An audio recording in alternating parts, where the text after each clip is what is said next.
Namaskaram.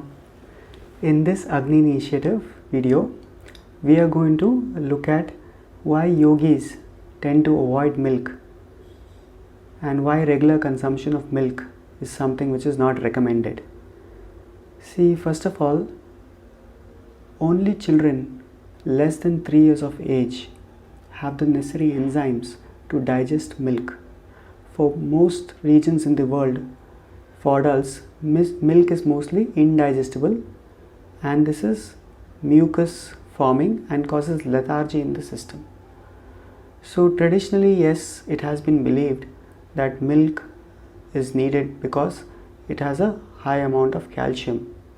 But actually, there are many other sources of calcium which have even higher content of calcium and which can be taken very easily. For example, if you eat whole grains, especially if you eat like ragi. Ragi is something which is very high in calcium, or even otherwise if you eat whole grains. So ragi is also known as the finger millet, right? So if you eat that and many other grains which are whole grains. See, if you eat refined grains, then most of the nutrients get stripped off. But if you eat whole grains and lentils and nuts, your calcium requirement can very easily be taken care of. So it's not that milk is definitely needed and that if you do not have milk, you will be nutritionally deficient. So there is also, there are many market forces as well which make you believe that without milk you cannot survive and your bones will become weak and so on and so forth.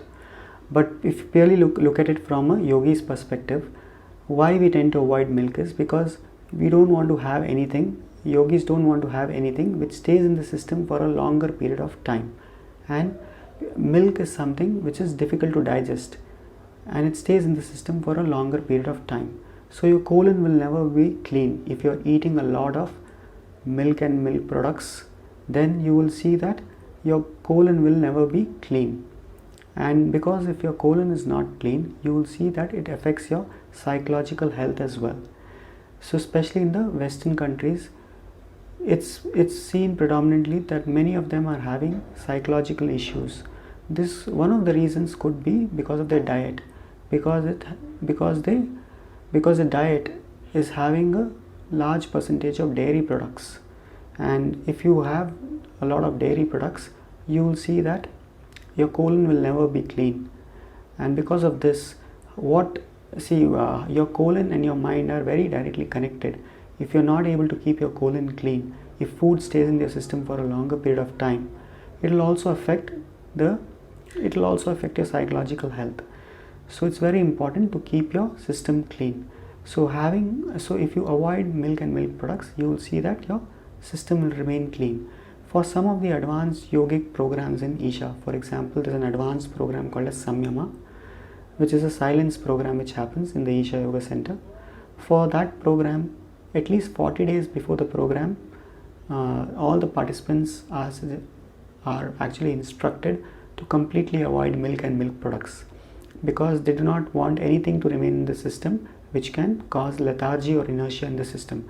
So they go through a process of cleansing where they avoid all negative pranic substances and also milk and milk products so that they can be at the best energetic state for the program. But otherwise, if you're not able to do without milk and milk products, it is better that you, instead of drinking milk, you can have buttermilk instead, because buttermilk is much more easier to digest in the system, and also it cools down the system, especially during summers it can go well. So buttermilk is something which can be had if you have to have milk products. And also there is ghee. Ghee is also very good for the system. If you have a teaspoon of ghee, warm ghee, before you begin your meals, it can cleanse your alimentary canal, and also this cleansing manifests as a certain glow in the skin. And also it also protects the alimentary canal, especially if you're eating a lot of spicy food. It creates a protective coating. So ghee has many benefits.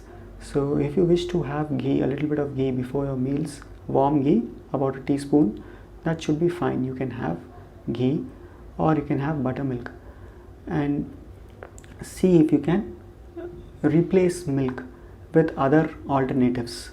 So there are many things which you can have. For example, you can have porridges. There are many porridges made of millets, and that can be done. Or if you are having juices, you can, instead of having milk, for example, if kids are having milk every day, instead of that they can have ash cart juice along with honey on a daily basis. That will not only give them a boost of energy, it will also be very good for their health and their overall immunity and intelligence levels as well. So ash cart is highly positive pranic, so that's something which can be given, and this can be taken by anybody at home. So also, if you have sanjeevani at home, sanjeevani is a mixture of different grains and millets. That can be made into a porridge, and that can also be had instead of having milk. That can take care of your calcium and other requirements as well. So see if you can, especially if you are looking to be on the yogic path where you want to see how you can be alert and active and see if you can have higher levels of energy in your system, then it's important that you avoid foods which stay in the system for a longer period of time and try to have foods which are quickly removed from the system. So it's best if you can minimize your consumption of milk and milk products. Sadhguru was also mentioning about this is that, see, traditionally indigenous cattle, the cattle which are found in our country, indigenous cattle, their milk was used because these indigenous cattle, they have a different quality of milk. Their milk has a protein called as A2 protein, which is very beneficial, unlike the other breeds of cattle which have A1 protein in their milk, which is said to cause coronary heart disease. So most of the breeds, they will have A1 protein in their milk, which can cause various kinds of diseases like coronary heart disease and other related ailments. So, but these indigenous breeds, which are become almost extinct in the country nowadays. So these indigenous breeds are having a special quality in their milk because it has A2 protein. But again, there is this question of how you verify and whether you are able to get it from the right source and everything else. So if you have to have that, and if you are sure, that may be a better option. Otherwise, you can replace milk with other sources. And I think Sadhguru was also mentioning about this, that if you have to have milk, it's better to have it from a single cow rather than having milk which is processed in the dairies, where they mix milk from many different hundreds of varieties of cows and then they package it. So that's not at all conducive, because when you're having a mixture of so many different animal products, right, so that can confuse the system, and that's something which is not advisable. And there's a lot of debate and going on about how people are producing milk, especially the ones which are in the market nowadays. It is said that they're also adding chemicals and hormones and injecting the animals with various chemicals so that they can produce more milk. So a lot of diseases, especially cancer, are said to have caused because of consumption of milk and other related products. So there's a growing movement called as veganism nowadays, where people have become vegans, where they're completely avoiding, they are not only vegetarian, but they're also avoiding milk and milk products, and they are vegans. So it's not that in yoga we are suggesting you to become vegan or something like that. That's purely up to you. There is, at least in the Isha Yoga Center, I've seen that milk products like buttermilk, ghee are served, and once in a while even other milk products like paneer or something are served. It's not very frequent, but once in a while it's served. So it's not that anybody is advocating veganism. That's purely your choice. But important thing is not to make a philosophy out of food, but to have food consciously. Just experiment with food and see how it behaves in your system and how you feel. And if you are convinced that this is something which is making a difference in your system, then you can go with that. So if you go without milk and milk products for a few weeks, then you may notice a different level of energy in your system. So then you can eat consciously. If once in a while you need to have something, you can always have it consciously. But if it becomes like a compulsion that you cannot do without it, then that's something which you can look at. So please experiment with this, and let us know how your experience is. Namaskaram.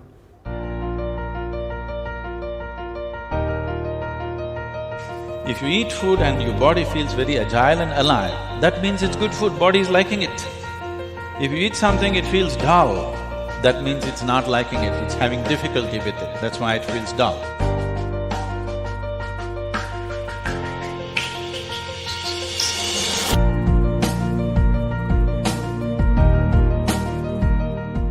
Namaskaram. For those of you looking to explore about food in depth, we also have an online program on food called as Aahar. So we have a website called as aahar.yogire.com, which will have more details about this program. If you are looking to grow on the path of yoga, then food is as important as sadhana. So it's very important that you see what kinds of foods to eat which can assist you in this inner journey, and more importantly also how to eat.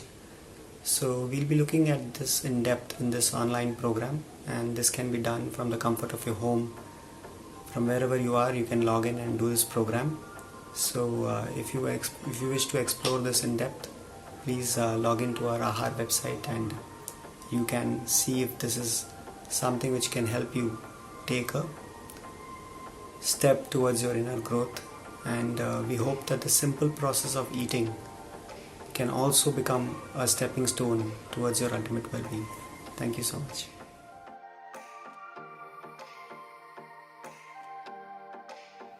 Namaskaram everyone. So definitely try to follow this. Like personally, I never used to consume much milk. Like from my childhood, I never liked the taste of milk, so it was very less, only in the form of tea. And whenever my mom or my aunt used to force me to have milk, that you need to have calcium, then I used to drink. But slowly after a certain time, I used to see all these ads where they see Bonvita, Horlicks and all, they show that it is needed for our bones.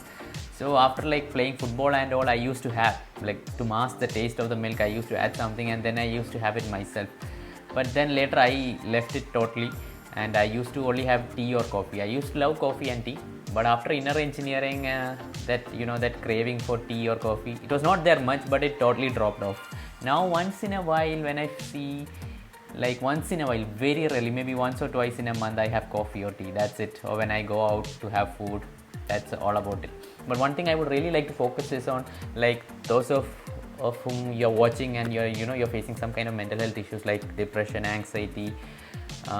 It can be really tough for us, because I'm someone who has gone through this. So definitely try to avoid milk products, because milk is something that you can, like Mukulana says, not keep the colon clean, and this definitely has a direct impact on our brain. Like even before I went for inner engineering, I used to read a lot of books on psychiatry and psychology, and one of the things that I don't remember which book, I think it is Peter R. Bregin's book or some other book, there is a direct relation between the gut and the brain, and it is well established fact that some of the serotonin, that is the serotonin, I have done in one of my first videos, I have talked about this way back, that I think it is serotonin which is actually produced in the gut, and it then goes to the brain. So this is very essential that you keep your gut clean.